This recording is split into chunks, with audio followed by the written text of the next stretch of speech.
think if I had a farmhand for this, the only thing the farmhand could do is, once my trailer's full, dump my trailer, him grab a tractor, and come over with the tractor, scoop up my trailer, drop off a fresh trailer. I carry on, they go dump the trailer, and then get ready for me to be full again, but I'm only at 23%. And the farmhand could have been there and back, there and back, there and back by now. I guess we could use smaller trailers, but... Holy shit, I'm almost out of half a tank of gas. I'm going to have to reload this pig.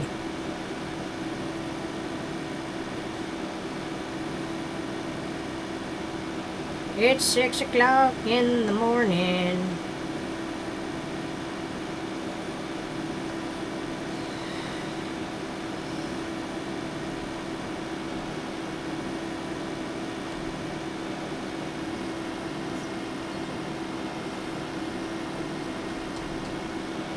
Yeah, I think this one field for corn would be more than enough.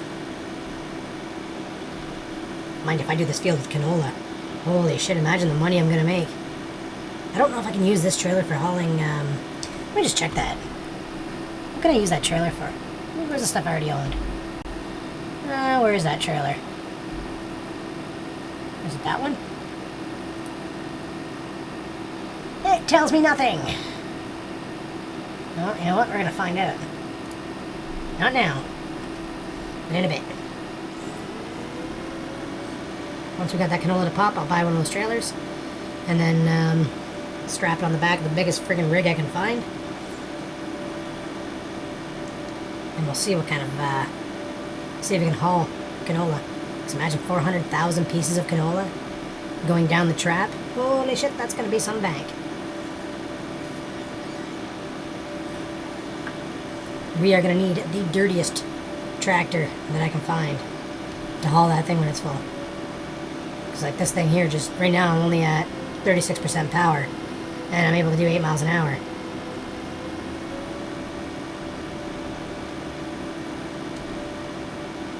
And this thing's full to the brim. I'm at tier 3 power, 100%, and I'm only able to do 8 miles an hour. So, you know, you gotta kind of, gotta figure shit out. Money's still going down. That's my way of telling me if the hired help's still working, eh? I just look at the bankroll and go, yep, it's still costing me money.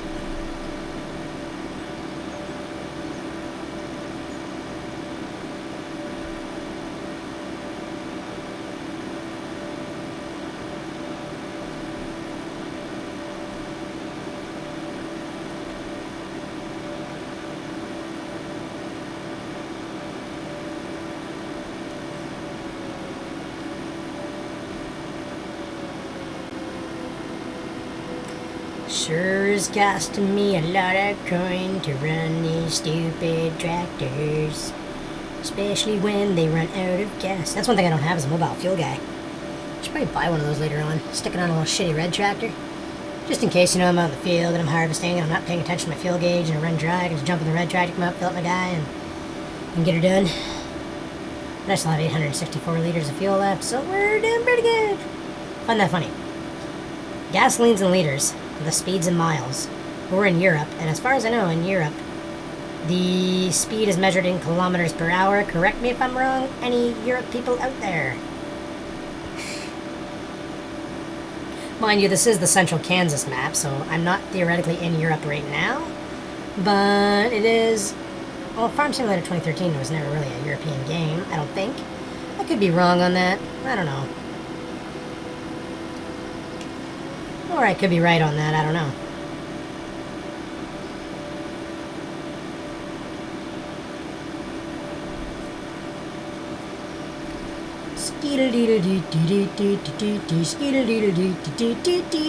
Farming all day long, gonna collect me a big fat paycheck. If those marshmallows would ever pop. And if those marshmallows would ever pop, holy shit! Just taking their time over there, just taking their frickin' time.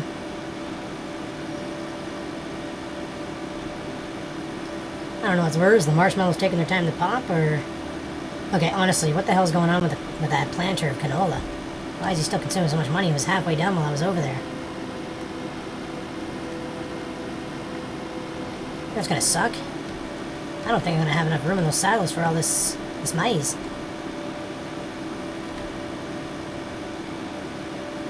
Yep, I'm definitely just going to run this one here with corn.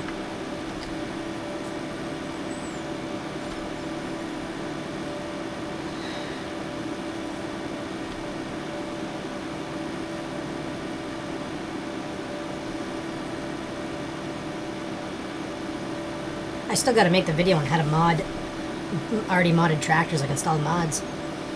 Showing people how to increase the capacity and lower the cost and all that shit. Honestly, one thing I do have to say is, I hate when I'm playing a multiplayer game like Counter-Strike or something, and people are cheating using aimbots. But when you're playing a single-player game, if you decide to mod the game to make it more enjoyable, rule number one with a video game is have fun, right? So if you can mod the game to make it more enjoyable for yourself, you're not really cheating. You're just basically having a better time than you would playing the game normally. However, if you're playing a game like Counter-Strike or Call of Duty or frickin', I don't know, like Black Ops or Battlefield 3 or something like that, and you're sitting there and you're running an aimbot or any other mod that makes the characters glow or puts an indicator over their head if they're hiding in the shadows, whatever, you're basically blatantly cheating and making the other person's experience in the game suck, then that I condone that kind of behavior. I don't like that. In a multiplayer online game, I don't believe in cheating. But when you're playing a single-player game like this, who the frick cares, you know? You're having a good time, and that's all that matters.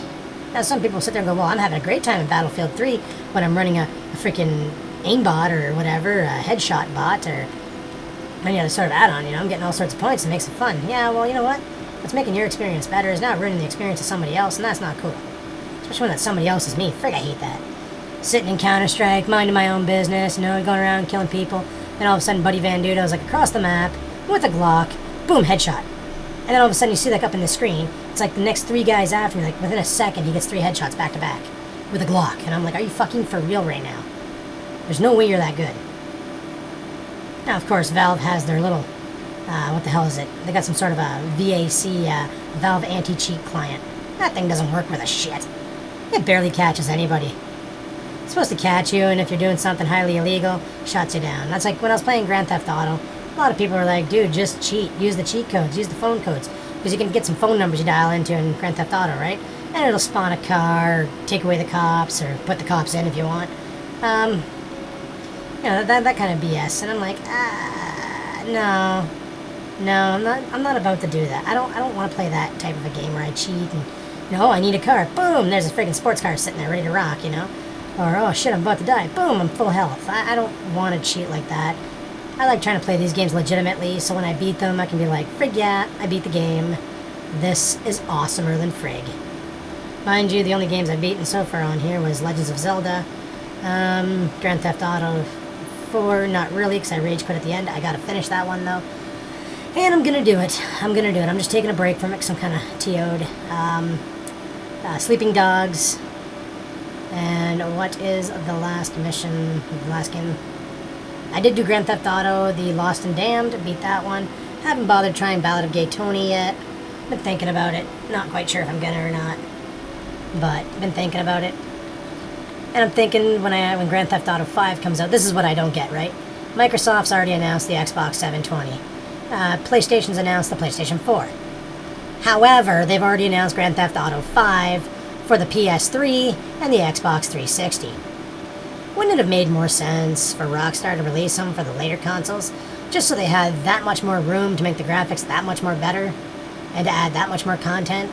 I know people are anxious, it's been a while since a new Grand Theft Auto came out, besides the episodes, but if they would have put it on the newer consoles, they'd have a lot more horsepower to play with, and in the long run it'd be a lot cleaner looking, a lot more realistic looking.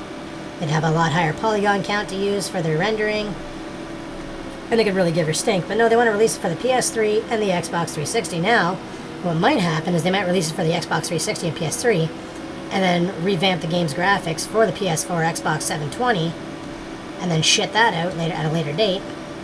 I could see that happening. Because like with a PC, for instance, like your personal computer, when I game on mainly, you can change your graphics. If you have a shitty rig, but you still want to play a game, you can take the graphics, drop them down to the floor.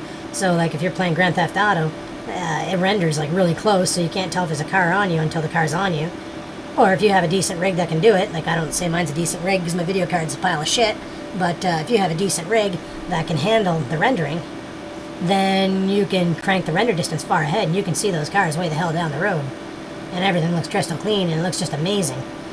But, yeah, like my biggest setback is my video card. It's better than the one that the computer came with, because the computer stock only came with a, what the frig was it, an ATI 6450. Yeah, 6450. Scores a little bit higher than the Intel GMA 3000. The only thing that it had better over the Intel card was that it was dedicated and wasn't on the CPU. Therefore, your CPU didn't have to work to render both video and your processes. So, yeah. That's what I love about these 8300s. A lot of people were saying, oh, the 8300 sucks because if you take your video, you have to have a video card in it. It'll never use the Intel video card. Yeah, well, if you look on the back panel, there's actually a spot for a VGA connector. It's just Dell covered it up with a black piece of plastic. All you gotta do is just take off the black piece of plastic and bam, you have access to the Intel graphics card. Mind you, I would never use that graphics card because, let's just say, it's kind of a piece of shit, but it's there if you really wanted to use it. Theoretically, I could hook a third monitor up to this computer off of that graphics card and run that as a Tri-Terry monitor if I wanted to. And I have thought about it because I do have sitting behind me right now a 20-inch Sony TV, and I was debating on hooking that up to my desk somehow so that if I did run a console up here like the PlayStation 3 or the Xbox 360 up, then I could basically have the console plugged directly into the TV going through a loop kit and like a Hopage PVR2 and going right into my computer, and that way there I could record the gameplay footage while I am gaming. I was looking at that HD PVR2 there. It looks like a nice little rig. I think that'd be ideal if I wanted to do console gaming, but I'm more of a fan of the Xbox 360 controller over the PlayStation controller by a long shot. I always found the PS3 controllers that the analog sticks are just too damn close together. So when you're playing a game like Grand Theft Auto or whatever, I find it's really hard to jump between the analog pad and the digital, the D-pad, where on the Xbox 360 it just feels more natural. Like when they designed the Xbox 360 controller, let me tell you, they did a great job. And the fact that I can use that controller on my PC is even better. I love that feature. I love the fact that I can plug in this little doodad I have, and I can sync up an Xbox 360 controller to my PC and play certain games with it. It's freaking awesome. Like Mini Ninjas or Grand Theft Auto. That's how I was playing it the whole time with the controller. Every once in a while I go keyboard and mouse if I needed accuracy, and let's face it, first-person shooters, keyboard and mouse is the way to go if you're good at it. I'm just waiting for the hardcore Xbox gamers to come out and say, screw you, man. Controllers are the way to go. You know, it's better off with an Xbox or a PlayStation controller. That's where it's at. Well, you know what? To each their own. I've always played my FPS on a PC, and I've always hauled ass way better on a PC than on a console.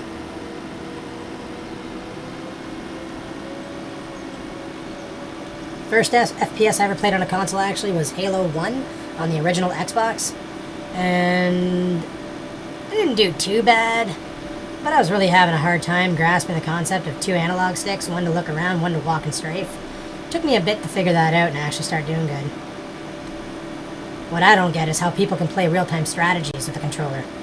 RTS is meant for keyboard and mouse. How else are you going to get your Uber Micro going, you know? You gotta get the Uber Micro. You gotta be able to multi-manage a bunch of armies and just kick ass. You can't just send one army in. You gotta send in like 6 armies. All from different angles. Really fuck over your opponent. So they're gonna have their front lines defend them. And when you send in that legion behind them, and they gotta like start divvying up their squads and start battling on multiple fronts, and all you have to do is maintain your micro, oh man, you're gonna pwn them every time. It's gonna be awesome. Alright, we'll kick around the corner here, probably go for a couple more multi-passes.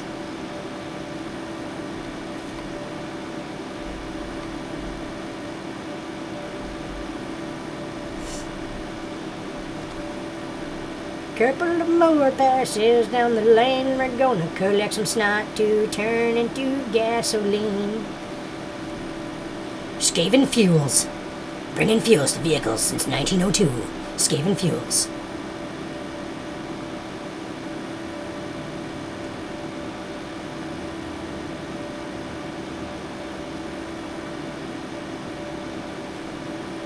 Holy shit. This entire episode brought to you by a guy in his harvester. Oh, I guess the corn guy, or the canola dick's done because money stopped going down.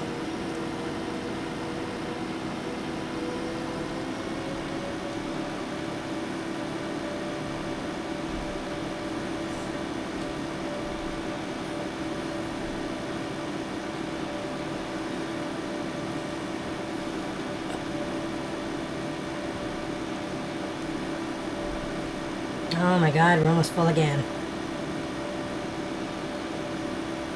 I don't think I got another pass in me. Fuck.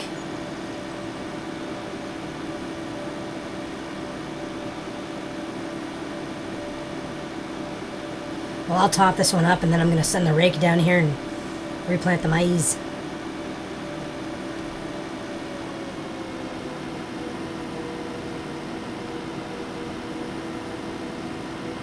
Let's have some fun on this pass. Let's draw something.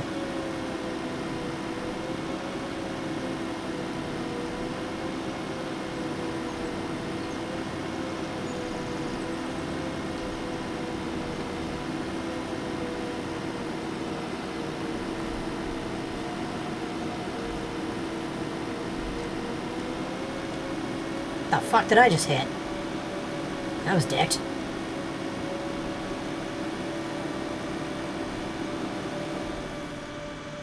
Alright, let's go dump this off as much as we can. And we'll hope one of those guys pops soon and then we can start emptying them out. And we'll send the rake down here and clean all this up. We'll drop some more corn in this field. I think every other field out there is already planted. I'm missing one field to plant, so not a big deal. I give her 100%. And max speed is 8 miles an hour, people. Oh, we got up to 9. Can we get a 10? Can we get a 10? Oh, I just saw 10. You can go 10 miles an hour. Oh my god. Come on, 10 miles an hour. We're on flat terrain. Yeah, 10 miles an hour. Ah, just dicked.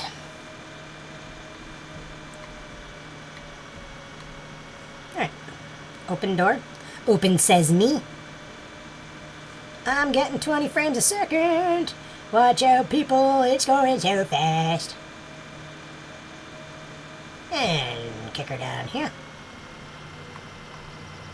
And go straight for a bit.